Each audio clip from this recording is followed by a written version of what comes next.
One final slide, and then take questions. Thanks. I think you're right. I've been talking about it for an hour. No, it's good. It's just, it's so much. It's hard. Too much. It's not too much. Thank you. It's hard to understand. Hard to understand it. Well, that's too bad. I don't like that. I meant to get all the points. Yes. Okay, I'm going to deal with one more slide. Thanks. And then, okay, now, of course, the bailout guarantees. The too big to fail. An expectation that creditor bailout encouraged lenders to finance much riskier investment than borrowers would have financed had they worked their own skin in the game. So that other factor, of course, the bailout culture started with Continental Illinois, with Penn Central, and of course it happened. The institutions were bailed out. So that, I submit to you, was the reason why we had the rise of crony capitals. I'm going to stop your questions, and we'll spend perhaps the rest of the evening on whatever questions you have. A lot to understand. If you want me to go over something further, then go back to something in order to clarify, I'd be happy to do that. I see a question. The bailout, just to explain this one, the bailout guarantee. Well, the bailout guarantees were implicit.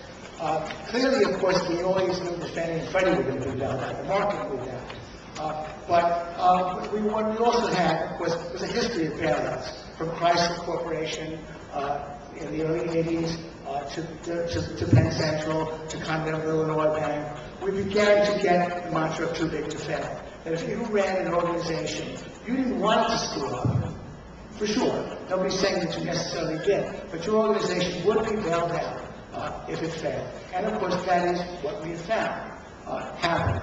And so clearly, there will be a different bias in the way that organization is run if that is another strand in the way the corporate culture works. And I'm saying there was a combination of all of these and possibly others that changed the credit culture to what we have seen over the last few years. Where did the crony capitalism come Well, let's summarize that in, let's give two names, camcorder, Robert Rubin.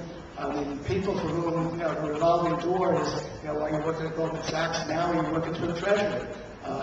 Clearly, the unholy alliance between Wall Street and Washington is just embodied in the fact that the same people who have power in Wall Street often have power in Washington, often run the show there.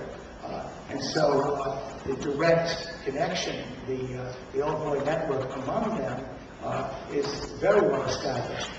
What I'm just talking about the surface facts that we see, that large organizations did get bailed out, and the message being sent was that others could be bailed out as well. But of course, the Obama administration, Rahm Emanuel was at Goldman Sachs consultants. The Obama administration is basically sort of, many of them, his appointees are basically a who's who of Wall Street as well. Well, I looked the lady back there. Yeah.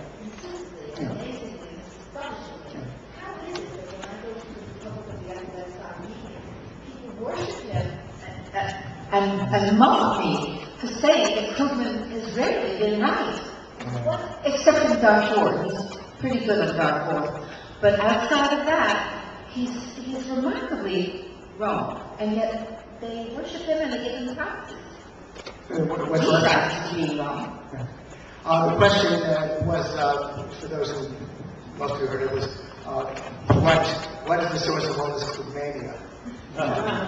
Why is Paul Krugman such a rock star? Well, I have to give an inadequate answer to that question. He does write pretty well. He's not a very good speaker, but he does write pretty well. And I guess there are those who like him because he delivers a kind of a watered down foreign policy column as well. I myself find it offensive that he was able to say that our interventionist, adventuristic foreign policy started with George Bush, and that before George Bush we were good guys. I don't believe that for a moment. He forgets the Vietnam War, he forgets the fact that Daniel Porsche Moynihan actively supported the slaughter of the East Timorese when he was at the UN. So I find this repellent on almost every score, but I guess he writes for the Times, that helps. He won the Nobel Prize. Everybody thinks he must be right. But it is quite a phenomenon, I agree. Yes. You want to comment? Yeah, John. Yeah. Or say for the prize? That it's given out so loosely. Yeah, no, the Nobel.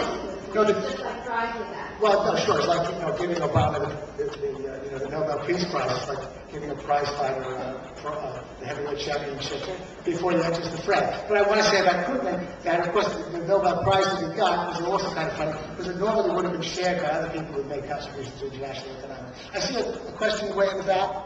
Yeah. Well, I think a question many will be interested in, though, I got the mic so I think, is you said you were going to recommend 3 books and disrecommended 3 books, if I heard Oh, correctly. yeah. Yeah, so that's why I have these number of slides, and that's going to be, my second to last slide, Robert? That's number 40. Second one. Yeah, those are some good sources. Meltdown by Thomas Woods was written a bit earlier.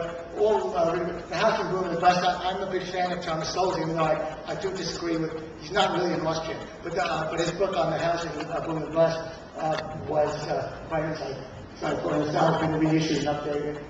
Gambling with Other People's Money by Russell Robert. That's a McCabe's publication. McCabe was one of those targeted with having been pro-business, and of course, Robert writes very, very vehemently about the unholy alliance between Wall Street and Washington. And Ed Pinto is another guy I've been mentioning. I've used some sources here from some sources from that study in my talk. Government Housing Policies in the Lead Up to the Financial Crisis. That's available online. It's a huge source. Gives you a lot of quotes. It's a little bit chaotic, but it's great to skim because it tells quite a comprehensive story.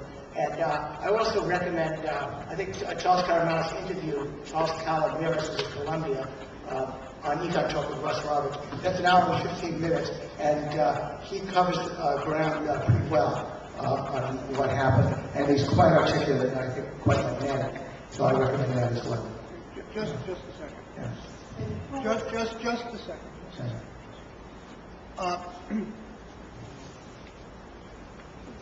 Can I have the microphone, please? Thank you. Sorry.